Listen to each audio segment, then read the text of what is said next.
At dahil 6 days yung bakasyon namin ngayon dito sa South Korea, naisipan namin ng mga trabaho kung nakakain sa buffet sa kuko at ayan, on the way na kami. At ayan na, nauna na kami sa mga kasama namin at ayan na sila parating na. At nagbabaan na tong mga mayor, oh. Ayan, ang pupuwi ng mga yan. Then dahil mahaba yung pila sa kuko, nagantay muna kami sa labas ng mga 15 minutes. At maya maya lang din nakapasok na kami at kumain na kami ng mga masasarap na pagkain. At ayan na, pa-chill-chill sila sa kain at namimili ng mga masasarap na pagkain.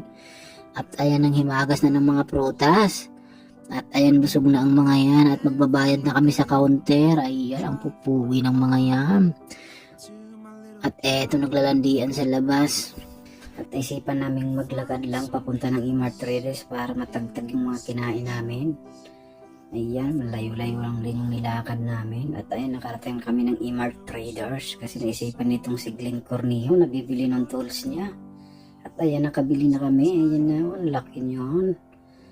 Paakyat na kami ngayon sa train kasi naghanap kami ng mabilyaran. At ayan, nakapasok na kami sa Subway. At gusto ko kasi maglaro ng mga to, ng billiard, kahit daw baraha or poker. Yun na yun.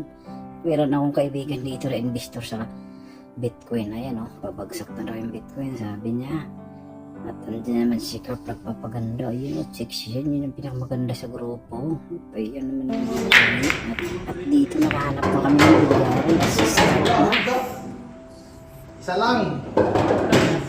Ay, dalawa yun. At ito si Suso, sumipat na.